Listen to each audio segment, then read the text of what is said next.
नमस्कार, आप देख रहे हैं किस्सा कुर्सी का। आपके साथ मैं हूं चित्रा त्रिपाठी। इस वक्त जिस धरती पर हम मौजूद हैं, हिंदुस्तान की राजनीति का सबक यहीं से शुरू होता है। इस धरती पर राजा दशरथ ने राज किया। भगवान राम ने अपनी मां की जिद को पूरा करने के लिए 14 वर्ष का वनवास। त्रिपाठी, इस वक्त जिस धरती पर हम मौजूद हैं, हिंदुस्तान की राजनीति का सबक यहीं से शुरू होता है। इस धरती पर राजा दशरथ ने राज किया। भगवान राम ने अपनी मां की जिद को पूरा करने के लिए 14 वर्ष का वनवास झेला। और यही वो धरती है जहां से बीजेपी ने राम का नाम लेकर आंदोलन छेड़ा देश भर में और पहली बार दिल्ली में सत्ता का स्वाद चखा। इस वक्त हमारे साथ फैजाबाद की जनता है। हम चाहेंगे आप सबके लिए एक जोरदार तालियां हो जाए। 7 मई को यहां पर मतदान होने हैं और हमारे साथ तमाम प्रत्याशियों के प्रतिनिधि भी इस वक्त मंच पर मौजूद हो चुके हैं, जिनसे आपका परिचय मैं करवा देती हूं। हमारे साथ बीजेपी की ओर से जुड़ चुके हैं अवधेश पांडे जी, जिला महामंत्री हैं। हमारे साथ कांग्रेस पार्टी की ओर से अफजाल अहमद जी मौजूद हैं। बीएसपी की ओर से अभी आनंद मनु जी हमारे साथ जुड़ चुके हैं और इसके अलावा आम आदमी पार्टी की ओर से सभाजीत सिंह जी मंच पर मौजूद हैं। सबसे पहले बीजेपी से ही मेरा ये सवाल है, फैजाबाद की जनता आपको क्यों चुने? यूपीए 1 और यूपीए 2 ये 10 साल का जो कांग्रेस का गिरावट का दशक रहा है जी। 10 साल का काला युग रहा है। घोटाले, भ्रष्टाचार, महंगाई और कुशासन का जो बोलबाला रहा है, उसके विरुद्ध सुराज और विकास के प्रतीक नरेंद्र भाई मोदी जी के नेतृत्व में जनता ने मन बना लिया है और जनता ने अपना फैसला सुरक्षित कर लिया है। ये आम चुनाव 2014 एक ऐसा चुनाव है कि चुनाव की तिथि घोषित होने के पहले ही जनता निर्णय कर चुकी है और जनता अपना फैसला सुरक्षित रख चुकी है। और भारतीय जनता पार्टी के पक्ष में पूरे देश में हवा चल रही है और हमारे जो यहाँ के प्रत्याशी हैं उनकी जो सर्वसुलभ छवि है, उनकी जो ईमानदार छवि है, लेकिन उनके नाम पर आप लोग वोट नहीं मांगे हैं। सवाल के साथ में आऊंगी कांग्रेस पार्टी को। कांग्रेस पार्टी को फैजाबाद की जनता क्यों चुनी? जिले को दिया है, जनता हमको चुनना चाहती है। हमें वोट देने के लिए हम मांगते हैं, दावा करते हैं, इसलिए कि हमारा दावा बनता है। निर्मल खत्री एक ऐसे सांसद रहे हैं जिन्होंने 1984 में रहते हुए सांसद के हैसियत से यहाँ विकास का काम किया। आपके 2009 में जब सांसद बने तो उन्होंने फैजाबाद के विकास के लिए काम किया है, न कि किसी धर्म जात को बांटने का काम किया है। लेकिन कांग्रेस पार्टी की सत्ता विरोधी लहर का सामना उन्हें करना पड़ रहा है। चलिए मैं सवाल के साथ आऊंगी, आम आदमी पार्टी को यहाँ की जनता क्यों चुने? आम आदमी पार्टी को यहाँ की जनता क्यों सामना नहीं करना पड़ रहा है? भ्रष्टाचार को लेकर आती हूँ आपके सवालों के लिए। भ्रष्टाचार के सवाल पर आम आदमी पार्टी पूरे देश की जनता भ्रष्टाचार को लेकर बीजेपी और कांग्रेस को दिल्ली में एक मौका दे चुकी है। भ्रष्टाचार से जनता परेशान है, इसमें बदलाव चाहती है जनता। जनता चाहती है एक बार अरविंद केजरीवाल के नेतृत्व में दिल्ली में सरकार बने, भ्रष्टाचार और महंगाई से इस देश की जनता को निजात मिले, इसलिए हम आम आदमी पार्टी को चुने। लेकिन बीएसपी को सर, आपको क्या वही प्रत्याशी मिला था जिसके ऊपर 25 आपराधिक मामले दर्ज हैं? आपराधिक मामले दर्ज होना और साबित होने में बहुत फर्क है जी। और बहन जी का पूर्व में जो उत्तर प्रदेश में शासन रहा है, आज इस 2 साल में पूरे प्रदेश की जनता जो है वो इंतजार कर रही है और चिल्ला रही है। छोटे छोटे बड़े छोटे दंगे 120, मीडिया बताता है कि 120 दंगे 2 साल में सापा सरकार में हुए हैं। 5 साल बहन जी के राज्य में एक भी दंगा नहीं हुआ।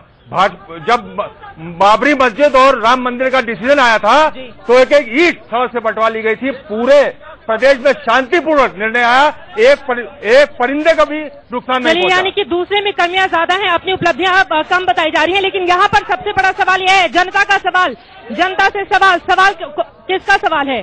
सवाल पूछेंगे आप? हमारा सवाल आम आदमी पार्टी से है कि इनके नेता अरविंद केजरीवाल जी अभी तक कह रहे थे कि हमारी दिल्ली में सरकार इसलिए गिर गई क्योंकि बहुमत में नहीं थी। इससे सरकार चाहिए तो बहुमत दीजिए। लोकसभा में वो कह रहे हैं कि हमारी 100 सीटें आएंगी और कह रहे हैं कि किसी को बहुमत मत दीजिए, नहीं तो लोग मनमानी करेंगे। ये दोहरा चरित्र क्यों है? दोहरा चरित्र क्यों है अरविंद केजरीवाल? आम आदमी पार्टी 1.5 साल की पार्टी है। हमने पूरे देश में पूरी ताकत के साथ चुनाव लड़ने का काम कर रहे हैं। 16 तारीख को जो नतीजे होंगे देश के नतीजे चौंकाने वाले होंगे। लेकिन भगोड़ा होने का तमगा तो आम आदमी पार्टी का नेता होगा। आपको बताना था। आप क्या सवाल पूछेंगे? भ्रष्टाचार के मुद्दे पर आते हैं आपके पास सवाल ले लो। कांग्रेस की शासन में शराब इतनी आसानी से मिल रही है, जबकि गैस के लिए हम लोग को बहुत लाइन लगानी पड़ती है और आसानी से नहीं मिल रही है। जवाब दीजिए। कांग्रेस पार्टी 2009 में यहाँ पर जीती थी। गैस के लिए महिलाओं को लंबी लंबी कतारों में खड़ा होना पड़ता है। जिम्मेदार के लिए हमारे राहुल जी ने जहाँ 9 सिलेंडर की बात आई थी, वहाँ 12 सिलेंडर कराया जी। और उसके साथ आपके गैस सिलेंडर का जो वितरण होता है वो आपके उत्तर प्रदेश सरकार के अधीन होता है, और उत्तर प्रदेश सरकार के अधीन जिला प्रशासन की जो निरंकुशता होती है उससे हमारी महिलाओं को परेशानी होती है। उससे महिलाओं को परेशानी होती है। और यहाँ पर दर्शकों को हम बता दें, समाजवादी पार्टी के नेता को यहाँ पर आना था, लेकिन वो अपने किसी कार्यक्रम में ज्यादा बिजी हैं, इस वजह से वो पहुंच नहीं पाई हैं। लेकिन उनसे भी कई सवाल थे, लेकिन सवालों के लिए एक बार फिर से जनता के पास हम चलते हैं। यहाँ से एक सवाल मेरा सवाल है, वैसे सपा के लोग पहले ही भाग चुके हैं यहाँ से, उनसे क्या को ठीक ठाक आदमी नहीं मिल रहा था? एक सजा याफ्ता जिसको कि आजीवन कारावास हो चुका है। समाजवादी पार्टी से कोई मौजूद नहीं है। बीएसपी कैंडिडेट में चल रहे हैं, इनके ऊपर 34 मुकदमे चल रहे हैं। क्या कोई साफ सुथरा छवि का कैंडिडेट नहीं मिल रहा? डिवाइड एंड रूल पे चल रहे हैं। कांग्रेस पार्टी से सवाल ये है कि ये विकास के मुद्दे पे चुनाव क्यों नहीं लड़ रही? अपने 10 साल के अचीवमेंट पे चुनाव क्यों नहीं लड़ रही? मोदी के विरोध में केवल चुनाव क्यों लड़ रही है और कुछ नहीं है इनके पास? क्या किया इन्होंने 10 साल में? कांग्रेस पार्टी ने आखिर ऐसा क्या किया जिसकी बदौलत जनता आपको चुने? और आप लोग ये गलतफहमी में है जी, ये गलतफहमी में है। हम सिर्फ विकास की बात करते हैं और विकास के रास्ते पर चलते हैं। विकास किया है, उस अधिकार से हम अपना समर्थन मांगते हैं। चलिए कुछ और सवाल ले लेते हैं। विकास की बात आप बहुत देर से करते हैं। सवाल पूछिए। जो माननीय जो सांसद महोदय हैं वो कांग्रेस के प्रदेश अध्यक्ष, उन्होंने ऐसा क्या कर दिया जिसके नाम पे आप कह रहे हैं हमने विकास किया? अयोध्या में ऐसा क्या कर दिया है? ना परिवहन की सुविधा है, बाहर से आना पड़ता है, ना कोई गेस्ट हाउस का। आपने क्या कर दिया अयोध्या के नाम पे जो आप कह रहे हैं? लोकसभा क्षेत्र में उन्होंने केवल एक क्षेत्र का विकास किया, केवल एक क्षेत्र का। दरियाबाद गया, वो 4.5 साल तक नजर नहीं आया। अब रिपोर्ट कार्ड बांट रहे हैं, कुछ ऐसा विकास वो विकास नहीं है। छोटा सवाल, फैजाबाद लोकसभा क्षेत्र में जो ट्रेनें उन्होंने दे दी, वो फैजाबाद में 25 सालों में, चाहे भारतीय जनता पार्टी के सांसद रहे हो, चाहे समाजवादी पार्टी के रहे हो, वो नहीं करा पाए जो ट्रेनें यहाँ से दी गई हैं। नरेंद्र मोदी की लहर यहाँ पर देखी जा रही है, बहुत ज्यादा शोर है। लेकिन एक सवाल बीजेपी से मैं कर लेती हूँ। सर, सबसे बड़ा सवाल यही है, नरेंद्र मोदी के यहाँ पर नारे तो लगाए जा रहे हैं, देखिए, लेकिन आपके जो लल्लू सिंह हैं, 5 बार वो विधायक रह चुके हैं अयोध्या से, 5 बार रह चुके हैं, 5 बार। हमारी बहन जरा इस सवाल का जवाब दीजिए, आखिर उन्होंने कोई ऐसा काम क्यों नहीं किया? 2012 में विधायकी का चुनाव वो हार क्यों गए? हमारी बहनों की तरफ से पहले एक सवाल आया, मैं उसका जवाब देना चाहता हूँ। माननीय अटल जी की सरकार थी, गैस घर घर पहुंचती थी, अभाव मुक्त और कतार मुक्त व्यवस्था भारतीय जनता पार्टी ने पहुंचाई थी। यहाँ पर लल्लू सिंह जी बिजली मंत्री थे, पूरे जिले में अनेक 132 केवीए के सब स्टेशन बने, 33 केवीए स्टेशन बने, 24 घंटे बिजली रहती थी। वो तो मोदी के नाम पर खुद मान रहे हैं कि मोदी के नाम पर मैं चुनाव लड़ रहा हूं। बिजली रहती थी, पर्यटन मंत्री थे, श्रृंगी ऋषि का विकास, भरत कुंड का विकास, मोदी की लहर में के कुंडों का विकास, राम कथा पार्क का निर्माण, चलिए कुछ सड़क पानी बिजली, सड़क पानी बिजली, क्षेत्रों का ऐसा विकास उन्होंने 2012 का चुनाव वो हार गए, 2009 में सांसदी का चुनाव वो हार गए थे। आप कहिए ना कि दरअसल हम प्रत्याशी नहीं, मोदी के नाम पर चुनाव लड़ रहे हैं और उसी के नाम पर जीतेंगे। चलिए कुछ कांग्रेस का यहाँ पर इतने समय से राज है, लेकिन उस शहर का कोई विकास नहीं है, ना तो यहाँ की सुरक्षा व्यवस्था कुछ भी मजबूत हुई है। जब एक शहर नहीं अभी सुधरा है तो आगे पूरा देश कैसे संभाला जाएगा? सर, महत्वपूर्ण सवाल है और इसी के साथ मैं जोड़ देती हूँ। आप एक चीज और, मैं सवाल बताती हूँ आपको। सवाल इनका यह है, कांग्रेस ने सबसे ज्यादा राज किया है।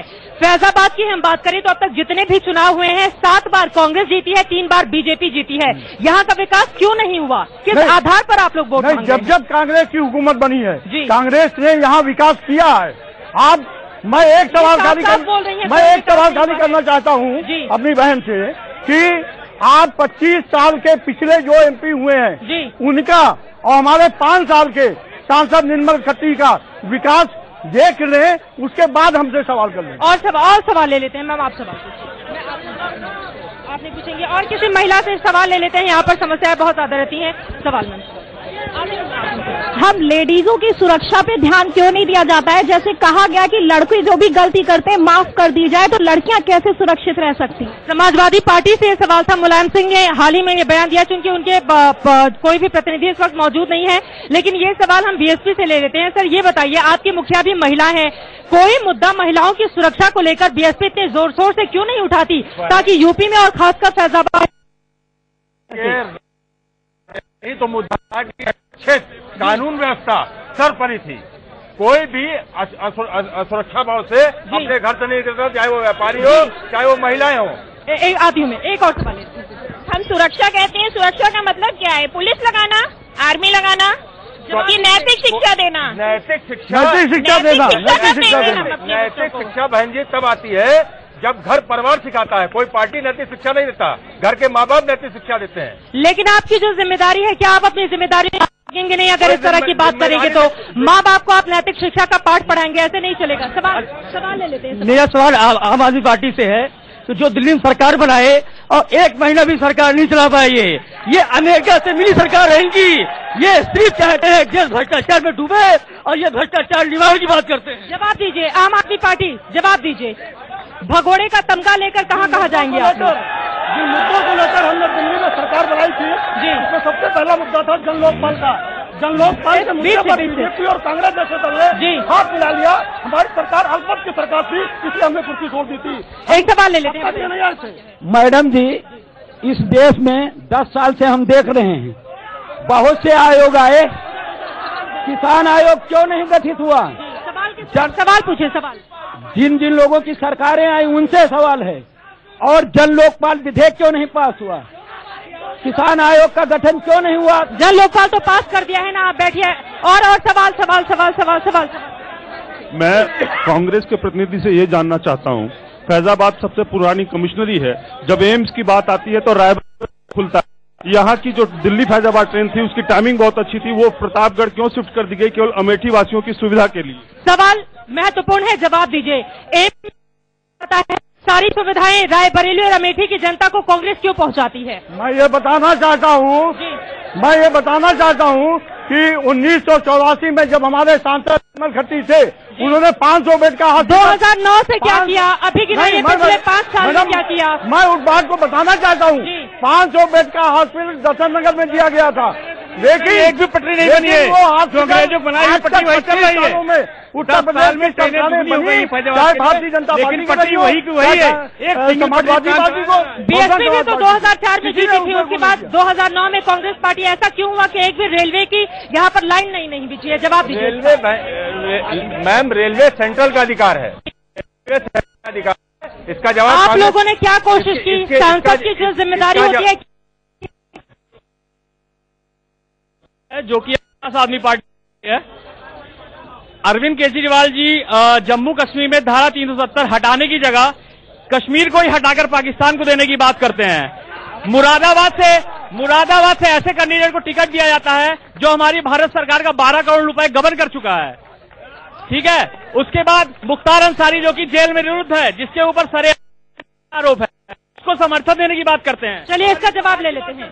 स्वराज की बात क्यों करते हैं अगर इस तरह के लोगों का समर्थन आप लेते हैं? सवाल इनका ये है, आपराधिक छवि के जितने लोग हैं उनको या तो आप टिकट देते हैं या उनसे समर्थन ले लेते हैं। आम आदमी पार्टी से सवाल था, कांग्रेस का समर्थन। जिस व्यक्ति को टिकट देने की बात कर रहे हैं, उस व्यक्ति को जैसे हमको सूचना मिली कि इस व्यक्ति भगोड़ा है, हमने उस आदमी का काट दिया टिकट, हमने उसको चुनाव ले लिया। चलिए हमने उसको चुनाव ले लिया, हमने वापस कर दिया उसका टिकट। एक सवाल भारतीय जनता पार्टी से यह है कि नरेंद्र मोदी के नाम पे क्यों इतना बुखार चढ़ा है कि नरेंद्र मोदी के नाम पे चुनाव लड़ा जा रहा है? लल्लू सिंह के विकास पुरुष थे तो क्यों नहीं लल्लू सिंह के नाम पे चुनाव लड़ा रही है? सवाल मैं भाजपा वालों से पूछना चाहता हूं कि अयोध्या ने आपको प्रदेश दिया, दिल्ली तक भेजने का काम किया, लेकिन आपकी भारतीय जनता पार्टी ने अयोध्या को दिया है आज तक। बीजेपी जवाब दे। लल्लू सिंह ने आखिर ऐसा क्या किया कि उनके नाम को हटाकर मोदी के नाम पर आप लोग वोट? अयोध्या और फैजाबाद का भारतीय जनता पार्टी की ही सरकारों में विकास हुआ। शहरी विकास मंत्री रहते हुए जगमोहन ने 200 करोड़ रुपए की योजना से अयोध्या का विकास किया। कल्याण सिंह जी की सरकार में 20 करोड़ की लागत से पर्यटन का विकास हुआ। कांग्रेस ने केवल भ्रष्टाचार किया, केवल घोटाला किया, केवल महंगाई बढ़ाई। नरेंद्र मोदी को इतना बुखार सत्ता की कुर्सी पे बैठने के लिए क्यों चढ़ा? लल्लू सिंह के नाम पे चुनाव क्यों नहीं लड़ा जा रहा है यहाँ पर? मैं भारतीय जनता पार्टी के पुरुषोत्तम की धरती है, उनसे पूछिए मंदिर के नाम पर इन्होंने दिल्ली की सत्ता प्राप्त की। महत्वपूर्ण सवाल है, महत्वपूर्ण सवाल है। राम मंदिर के मुद्दे, राम मंदिर के नाम पर, राम मंदिर के नाम पर आपने दिल्ली में सत्ता का स्वाद रखा। अब राम मंदिर का मुद्दा आप भूल गए हैं। लोगों के साथ इतना छल क्यों कर रही है भारतीय जनता पार्टी ने? राम मंदिर के नाम पर, राम मंदिर के नाम पर आपने दिल्ली में सत्ता का स्वाद रखा। अब राम मंदिर का मुद्दा आप भूल गए हैं। लोगों के साथ इतना छल क्यों कर रही है? भारतीय जनता पार्टी ने अपने घोषणा पत्र में संवैधानिक स्थिति के हिसाब से साथ मोदी क्यों नहीं बोलते? मोदी क्यों नहीं बोलते? जनता पार्टी का मानना है कि भारतीय जनता पार्टी संविधान के दायरे में रहकर राम मंदिर निर्माण के सभी विकल्प को तलाशेगी। मोदी राम का नाम क्यों नहीं लेते? इसका जवाब क्या है? उच्च न्यायालय ने जो फैजाबाद में सुनने में आए हैं, आने वाले हैं, अयोध्या नहीं जाएंगे मोदी, आ रहे हैं ना फैजाबाद में। भारतीय जनता पार्टी की जो सोच थी उसको माननीय उच्च न्यायालय ने सिद्ध कर दिया है और हम चाहते हैं कि बिना किसी अदालती विलंब के राम मंदिर का निर्माण हो। एक सवाल ले लेते, पीछे से सवाल ले लेते हैं। वो फार्मूला बताया जाए जो राहुल गांधी जीजा जी 1 लाख से 300 करोड़ कैसे हो गया, उस फार्मूला पे चलिए कांग्रेस से ये जवाब ले लो। मैडम मैं ये पूछना चाहता हूँ, जो भारत माता है इनको आजम खां जो है इस देश के दूसरे अली जिन्ना बनना चाहते हैं क्या? हमारे पास समाजवादी पार्टी का कोई प्रतिनिधि अभी नहीं है। रिलेवेंट क्वेश्चन पूछ रहा हूँ कि ये भाजपा सत्ता में आती जैसी पूरी उम्मीद है, क्या 5 साल में राम मंदिर? बिल्कुल, सवाल सबसे बड़ा ये है, बीजेपी और कांग्रेस से पीछे से सवाल आया है क्योंकि उन लोगों तक आवाज नहीं। चले एक सवाल और। मैडम एक सवाल मेरा कांग्रेसी प्रतिनिधि से है कि इनकी कौन सी उदारवादी छवि है जिसके तहत ये भारतीय सैनिकों के सिर काटने वालों को बिरयानी की दावत देते हैं?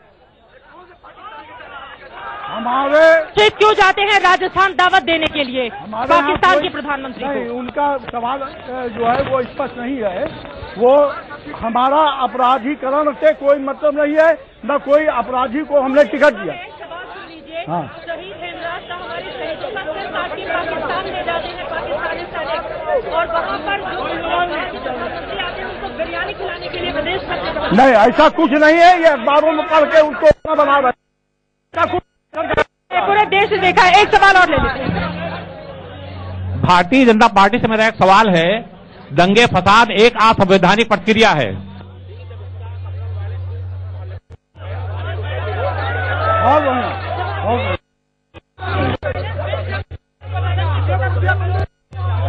किस चीज का सुना नहीं पड़ा?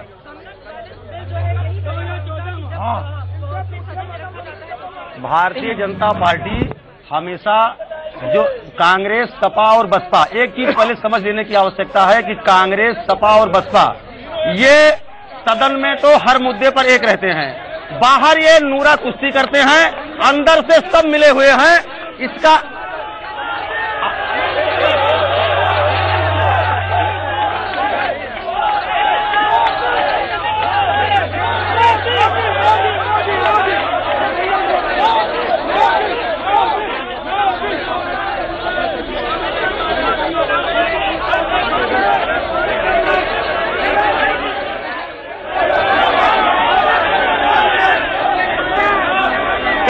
सर ये बताइए, आपके जिन प्रतिनिधि को हमने वो फिलहाल नहीं आई, आपसे ये सवाल है, समाजवादी पार्टी को फैजाबाद की जनता क्यों चुने? नहीं, समाजवादी पार्टी विकास का काम करती है और विकास के मुद्दे पर ही चुनाव लड़ती है। कहाँ विकास किया है? यहाँ 200 सड़कें बनी, इसी अयोध्या विधानसभा में हमने भारतीय जनता पार्टी को हराया। समाजवादी पार्टी ने किसको टिकट दिया है? समाजवादी पार्टी ने मिसेन यादव को टिकट दिया है। आपको पता है 36 आपराधिक मामले दर्ज हैं उनके ऊपर। ये संघर्षों 36 ठीक होने की वजह से उन पर ये मुकदमे दर्ज हुए हैं, जिन्होंने जनता की लड़ाई लड़ी है और हमेशा जनता की लड़ाई वो लड़ते रहे। चलिए जनता की लड़ाई लड़ते रहे। पीछे से एक सवाल गुंडाई करती, टोल टैक्स गुंडाई करती है।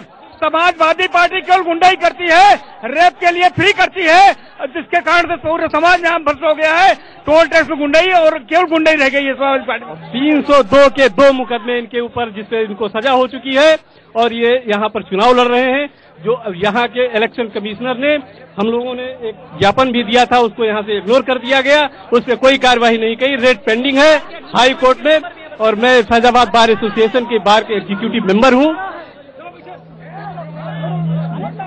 मित्रसेन यादव को लेकर ये सवाल है सर, मित्रसेन यादव को लेकर भले ही वो 6 बार विधायक और 3 बार सांसद रह चुके हैं, लेकिन सभी जानते हैं एक बार कम्युनिस्ट पार्टी से, एक बार बीएसपी से, एक बार समाजवादी पार्टी से, लेकिन 36 मामले जिसके ऊपर दर्ज हो, समाजवादी पार्टी को कोई और मिला।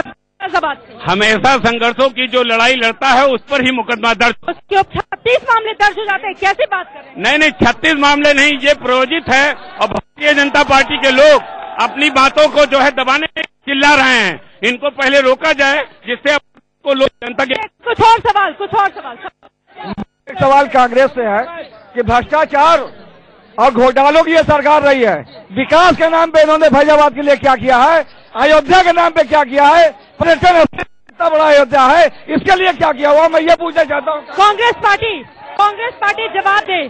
सबसे ज्यादा 7 बार कांग्रेस पार्टी ने यहाँ पर राज किया है फैजाबाद में। फैजाबाद के लिए आखिर क्या किया है? इतना बड़ा पर्यटन स्थल है लेकिन उसको डेवलप करने के लिए कोई काम नहीं किया गया। एक तो कांग्रेस की बात आ रही कि इतने सालों में फैजाबाद में क्या हुआ जी, राम कथा पार्क अयोध्या में कांग्रेस ने बनवाया, रामायण में आपने क्या किया? आप अपनी उपलब्धियां बताइए, आपने क्या किया? हमारे सांसद ने फैजाबाद में 1765 जहां सभाओं में राजीव गांधी का जवाब नहीं। एक मेरे ये राम जन्मभूमि का मंदिर कब बनवाएंगे? एक सवाल मेरा है, मैं बीजेपी के लोगों से पूछना चाहता हूं कि नरेंद्र मोदी गुजरात से आके चुनाव लड़ रहे हैं, अमित शाह को चुनाव प्रभारी उत्तर प्रदेश बनाया गया है, क्या बीजेपी के अंदर उत्तर प्रदेश में एक भी ऐसा आदमी नहीं मिला? ये वहां से आकर के यहाँ क्या मैसेज देना चाहते हैं? क्या बनारस में आपको कोई और नाम नहीं मिला था? मोदी को गुजरात से बुलाना पड़ गया? मोदी पूरे देश की जनता को स्वीकार्य हैं जी। 4 विधानसभा की विधानसभाओं के नतीजे, मीडिया के सर्वे और मोदी की रैलियों में उमड़ने वाली भीड़ इस बात का प्रमाण है कि मोदी के पक्ष में पूरे देश का अपार जनसमर्थन है। नरेंद्र मोदी के पक्ष में पूरा देश है, वक्त की कमी है, इस वजह से आप सभी लोगों को रोकना पड़ा है। बहुत शुक्रिया इसमें शामिल होने के लिए, लेकिन 7 मई को होना है मतदान और फैजाबाद की जनता से हमारी यही अपील है कि अपने घरों से बाहर निकले और ज्यादा से ज्यादा इस्तेमाल लोग में यही सबसे किस्सा कुर्सी का के आज के शो में फिलहाल इतना ही। बहुत शुक्रिया आप सभी लोगों का, बहुत थैंक यू।